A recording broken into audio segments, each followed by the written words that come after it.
Three. Boom. Welcome to today's podcast. We're in Miami. Miami. A bit of an ambitious day today. I'm joined by Michael Litt, the CEO of Vidyard. Do you want to tell the audience a little bit about what Vidyard is, what Vidyard does? Yes. And maybe a little bit about how it started, because I feel like that kind of ties into today's episode. And today's episode is all about using video in your personal brand to create a better personal brand. Yeah, absolutely. My name is Michael Litt, co-founder, CEO of Vidyard. We started as a video production company called Redwoods Media.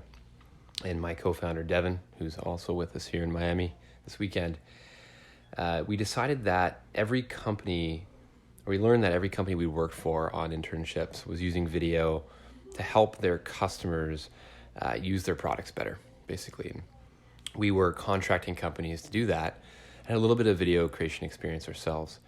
And so he flew out to California to drive back to Waterloo with me at the end of an internship that I had at Cypress Semiconductor. And on that trip, we kind of ran out of things to talk about really quickly because it's a 3-day drive. And after the first 2 hours, we were kind of sitting in silence. And so we started throwing around ideas for businesses. And we both had this similar experience with video. And so we decided to start just that video production company. We contacted all of our previous bosses and started producing content for them. Wasn't great, I will say. We were pretty much animating clip art, but we were working with clients all over the world. And because we weren't doing anything in kind of live action format, we were able to do it from Waterloo and from California. We graduated. We had a goal of making $50,000 by Christmas 2010. We called it Project Christmas. And if we hit that target, we weren't going to go and find jobs. And this was in our final year of university at the University of Waterloo.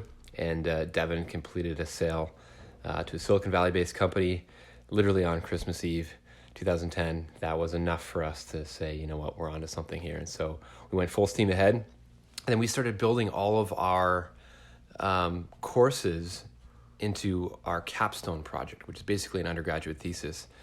Because every time we built a video for someone, they wanted to know how to use it and how to put it on their website. And so we built a simple hosting platform, and then customers wanted to know about who was watching it and for how long, and how to justify the amount of money they just spent with us to create video. And so we built those tools around the software as well. And pretty soon we realized we had a really powerful and kind of robust platform. And every time we made a video, we would sell this platform along with it for a monthly subscription. We realized over time we'd do 500 plus videos, and we'd have that many companies paying us $200 a month is what we were charging originally for access to the data. Shortly thereafter, we decided to apply to a program called Y Combinator in Silicon Valley.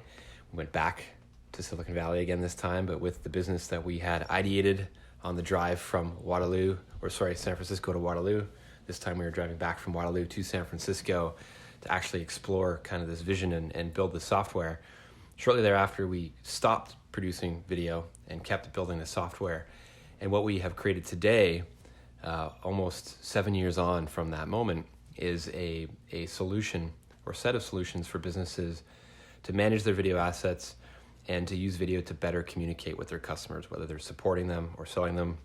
We have a very robust platform that does live streaming, can dynamically personalize video. We also have a front-end solution which actually allows salespeople and support people to produce content either through screen share or through their webcam to more easily communicate with their customers. And the theory we have and what's working is that video is becoming a very robust and powerful communication medium, which we're going to be talking about this evening a little bit. We can talk about our evening because how we got here is pretty insane. And the next generation of B2B buyer and seller wants video to be a part of the way they communicate. And businesses are kind of stuck in text and voice. And so we're introducing video as this new communication medium that aligns to this next generation coming into the workplace. And this next generation is the Generation Z, which is the mobile first generation. They don't really know how to use email when they come into the workplace because they're so used to using mobile apps, Instagram, Facebook, Snapchat, etc., to record and communicate with rich medium, and they want to do the same thing in the workplace, and that's what we're enabling right now, and that's it's like version 10 of Vidyard, nice. So to speak. So that's all right. So even in this 7-year journey since you guys kind of began this, this phase of your lives, how much has video changed for actual business, and how have you seen that evolve into kind of mainstream, and maybe a little bit about like what it actually does to help businesses and help maybe photographers or small business owners in general? Yeah, absolutely. I think one of the big changes we've seen is when we started, we were very focused on big business that actually had big budgets for video production. And I call that Super Bowl syndrome, which is you want every video asset that goes external to your business in a marketing sense to look and feel like a Super Bowl commercial. And so budgets are high, and you only do so many of those a year or a quarter.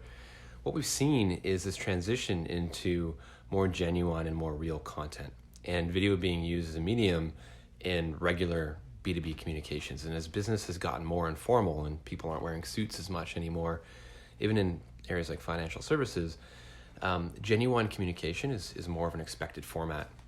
And so whereas once we were this really robust platform designed for enterprises, we've been dragged down market into small businesses. And we actually have a new category that we work with, which we call Sub 50. It's powered by a group called Sales Labs, which is businesses with 50 and less employees. And a lot of these businesses, might only have 2 or 3 people, but they're trying to use video to break through the noise. And so we've built a tool called Go Video. You can download it for free, vidyard.com/GoVideo. It's available on the Chrome store. Basically anywhere you communicate with text, we've built this app so that you can now record a quick video on your webcam or record a screen capture, send it to an individual, a customer, whatever, and then get a notification when they watch it that actually tells you how much they viewed, which we call digital body language, and is very powerful in the process of selling or supporting someone. I'll chime in for a quick second and say, as a photographer, that I use this whenever if a bride or groom sends me just a huge list of questions, like about their wedding, and it's not something that I could easily answer quickly, that I'll just record a Go Video and send that, because that is way easier for me to do, to just naturally talk about like all of the questions, because I've answered them so many times. And it's way easier to record a 1.5-minute video than it is to like type out the same email over and over again. So I appreciate the technology for my personal purposes. Yeah, that's great. I mean, it's been, we rolled it out about 1.5 years ago, and with all those kind of integrated partners, we're approaching about 500,000 users globally, which is really exciting. I could say we're approaching 1 million, but we'll hit that 500,000 hurdle pretty quickly. And a lot of those are small, either smaller organizations or individual built organizations, professional photographers, et cetera, that are using the product. And it's awesome that you're getting value out of it, right? Because it allows you to communicate complex things in a more simple and fluid way using voice and visual, which is really hard to do with text and traditional email. So maybe a few quick kind of takeaways. What are your suggestions if somebody maybe isn't the most comfortable in front of the camera?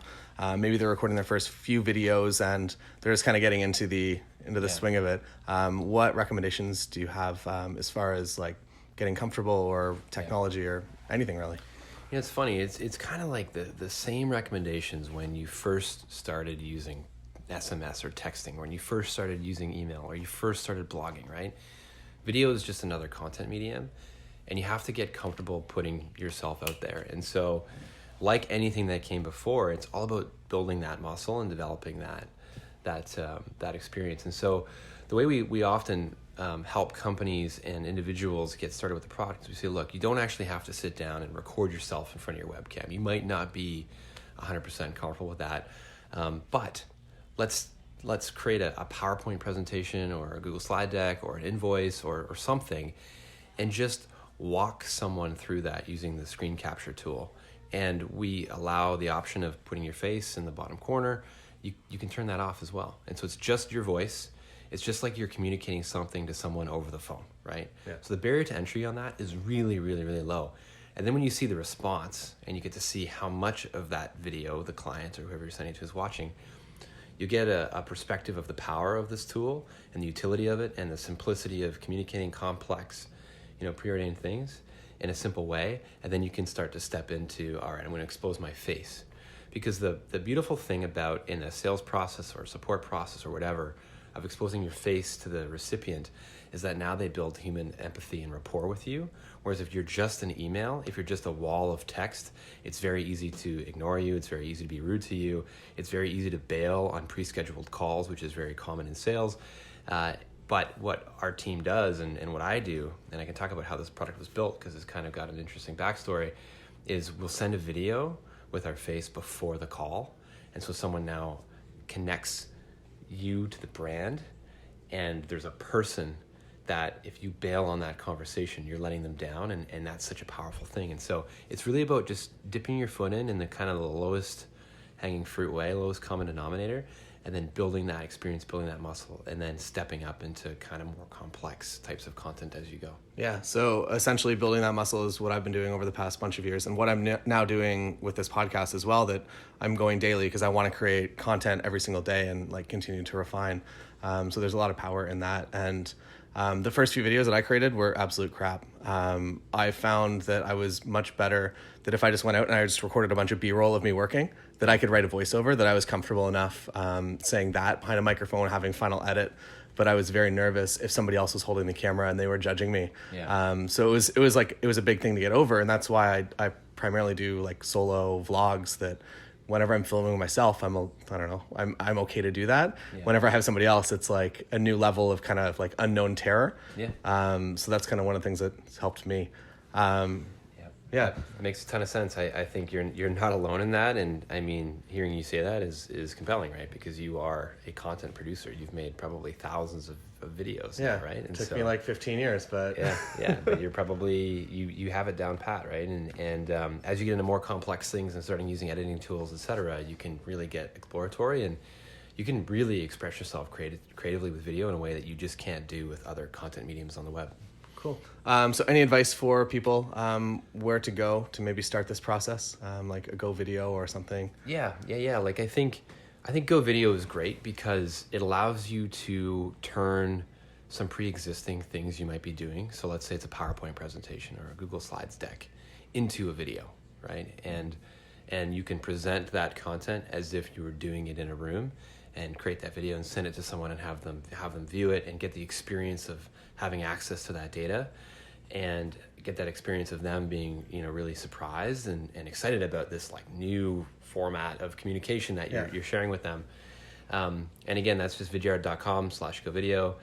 It's available on the Chrome store. If you're using Outlook, it's available in the Outlook store. It's available in HubSpot. If you're using HubSpot from a marketing hub, sales hub, or service hub perspective, it's called HubSpot Video there. So really whatever software you're using, this tool kind of should exist there, and that is our goal.